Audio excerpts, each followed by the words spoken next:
E lá se vão 489 dias de guerra na Ucrânia. Agora são exatamente 9h37 da noite aqui na Polônia, no momento em que eu gravo esse vídeo. Portanto, o dia já foi na Ucrânia. Hora de traduzir para vocês o resumão do dia com algumas das principais informações da guerra na Ucrânia do dia de hoje. Mas primeiro peço que você, por favor, me ajude a mandar esse conteúdo para um número maior de pessoas possível, deixando o seu like nesse vídeo e se inscrevendo no canal, caso você ainda não seja inscrito. E vejam aí então que já se foram 489 dias de guerra na Ucrânia, infelizmente.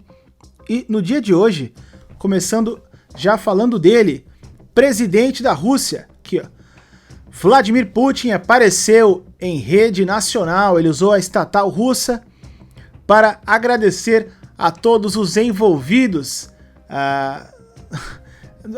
para parar ali o golpe, o mini golpe, o golpe relâmpago dos mercenários do Grupo Wagner. Agradeceu também o Lukashenko, o Bigodão de Codorna. Para quem não sabe, foi ele, o Bigodão de Codorna é o presidente da Bielorrússia, tá? É o mesmo que abriu as portas do seu país no dia 24 de fevereiro do ano passado, na crocodilagem, né? Na calada da madrugada, ali 3h30 da madrugada, para que o Putin entrasse e invadisse a Ucrânia. Então, o Lukashenko que fez uma espécie de mediação ali e apaziguou os ânimos, vamos dizer assim, entre Prigozhin, Shoigu e Vladimir Putin e também o Gerasimov. E depois disso, ambos sumiram, tanto o Prigozhin quanto o Putin, mas no dia de hoje, essa informação não está aqui nesse resumão, mas eu trouxe no primeiro vídeo do dia, foi rastreado um avião que está no nome de uma das empresas do Prigozhin, saindo da Rússia, indo até a Bielorrússia. Tá logo cedo, hoje pela manhã, não foi confirmado se o Prigozhin estava nesse avião ou não. Ele também não apareceu nem para falar que sim, nem para falar que não. Vocês sabem como que funciona a comunicação lá na Rússia, né? Fato é que um avião aí que poderia estar o Prigozhin saiu da Rússia para a Bielorrússia na manhã de hoje. Então, o Putin veio como se ele fosse o herói, o salvador, agradeceu a todo mundo, agradeceu também até o Sergei Shoigu. Realmente, eu acho que não tem mais volta, né? Eu acho que a situação do Eugene Prigozhin não tem mais volta perante ali a relação dele com o Vladimir Putin, né? Ele sempre foi muito próximo, mas parece que depois dessa não tem mais volta. Ainda falando do Vladimir Putin e também evento do dia de hoje, Vladimir Putin também prestou ali um tributo, prestou uma homenagem, deixou as suas condolências aos pilotos que foram mortos durante esse último fim de semana. Para quem também não está lembrado, no fim de semana durante o motim relâmpago, em que o Grupo Wagner tomou Rostov, a cidade de Rostov e a cidade de Voronezh na Rússia, o exército russo enviou alguns aviões, se eu não me engano o número exato é 10, foram 10 aviões enviados para Voronezh e Rostov, e todos foram abatidos pelos mercenários do Grupo Wagner. Foram alguns aviões e alguns helicópteros do exército russo que foram abatidos, tá? Durante o fim de semana, durante a mini revolução dos mercenários do Grupo Wagner. E aí o Putin, como o preocupadão, o descoladão, também aproveitou ali a sua imagem em rede nacional, né, para os russos, para mostrar como ele é bonzinho, está preocupado com as vidas dos seus meninos nucleares. E aí deu as condolências, pobres pilotos que não tinham nada a ver, morreram bravamente pela nação, enquanto ele omite os quase 80, 70 mil soldados. Se eu não me engano, o número era esse. Faz tempo que eu não olho o número atualizado, aliás, de soldados russos que morreram na Ucrânia. Mas enquanto ele omite, né, o número de soldados mortos na Ucrânia, que o próprio Prigozhin disse, caramba, que número é esse esquisito, estranho, que a mídia tá falando aqui? Não é nem a metade, não tá nem um pouquinho perto da realidade. Tipo, é descaradamente a mentira.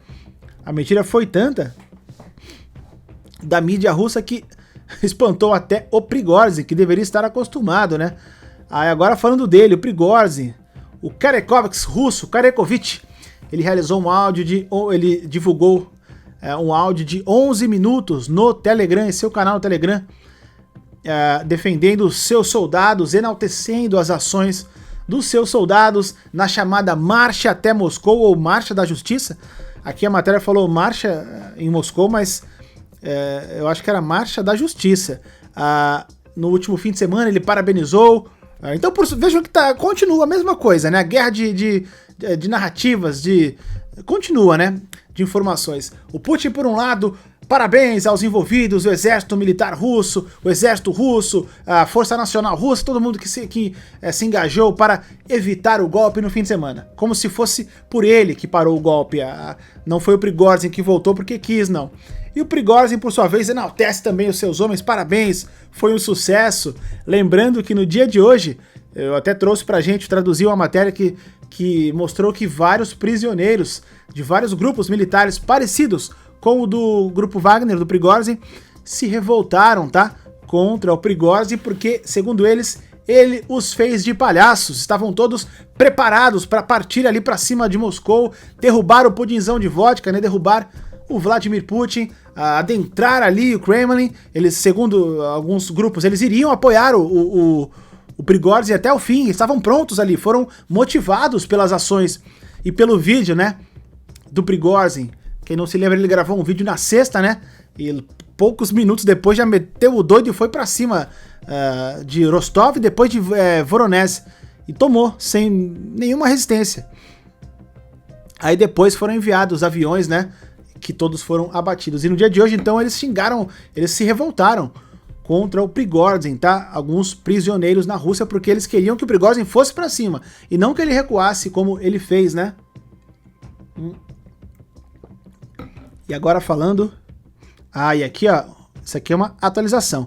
Apesar do acordo que foi anunciado anteriormente pelo governo russo, de que eles não puniriam, né, o Grupo Wagner, o Prigozhin, caso eles... Por conta do acordo, eles aceitaram não avançar até Moscou para evitar um banho de sangue, e aí o governo russo aceitou em não continuar com as acusações de traição, enfim, contra o Prigozhin. Fato é que ainda estão de pé as acusações e ainda está incerto se o Vladimir Putin vai perdoar ou não.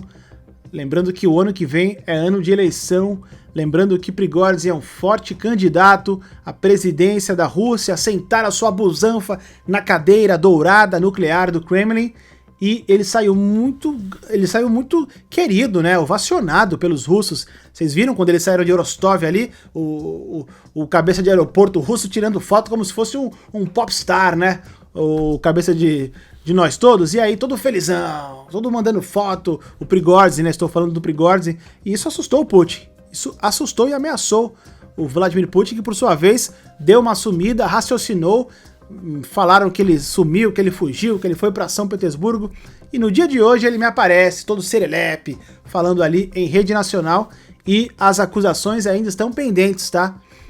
Contra o Evgeny Prigozhin. O bonitão, por sua vez, agora falando do ministro da Defesa da Rússia, o Sergei Shoigu, ele gravou um vídeo ao lado das tropas, ele foi visitar as suas tropas lá na Ucrânia, em uma das suas primeiras aparições públicas, né? Depois aí do motim do Grupo Wagner. Então meio que ele se preocupou, meio que ele se assustou, porque a cobrança do Prigozhin era que o Shoigu tirasse a busanfa da cadeira nuclear e fosse pro campo de batalha, e fosse ver o que o Prigozhin viu, fosse sentir, passar o que o cabeça de aeroporto passou. E aí parece que ele foi. Parece que mexeu sim com o Ministério Russo, o Ministério da Defesa russo, né? Não se sabe se por ordens do pudinzão, não se sabe se por livre, espontânea pressão. Fato é que o Shoigu foi até lá e gravou ali, visitando as tropas.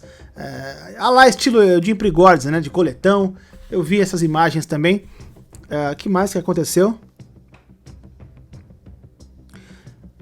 O primeiro-ministro, Mikhail Mishustin, disse que o país enfrentou um grande desafio e tem que permanecer unido. A Rússia enfrentou um grande desafio nesse último fim de semana e tem que permanecer unido. vai ser difícil permanecer unido depois que, uma vez que o país já era dividido, né? Entre meio que dividido por gerações, né?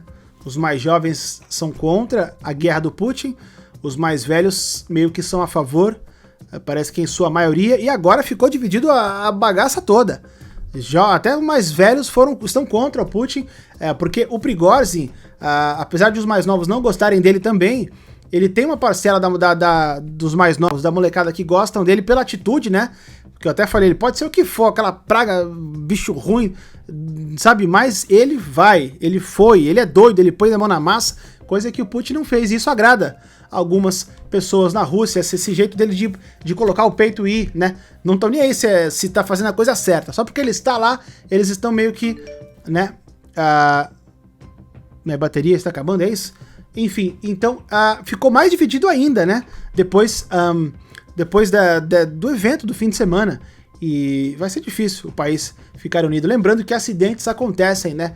Misteriosamente lá na Rússia, principalmente contra oposição do Vladimir Putin e principalmente em ano ou perto de ano de eleição. Enfim, essas foram algumas das principais informações do dia de hoje. 489 dias de guerra. Quis fazer um resumão, como sempre faço no fim do dia. Obrigado quem ficou até o final. Não se esqueçam de confirmar se vocês já estão inscritos no canal. Isso é muito importante. O like também. Daqui a pouquinho estou de volta, tá? Com mais informações sobre a guerra na Ucrânia. Tamo junto. Valeu!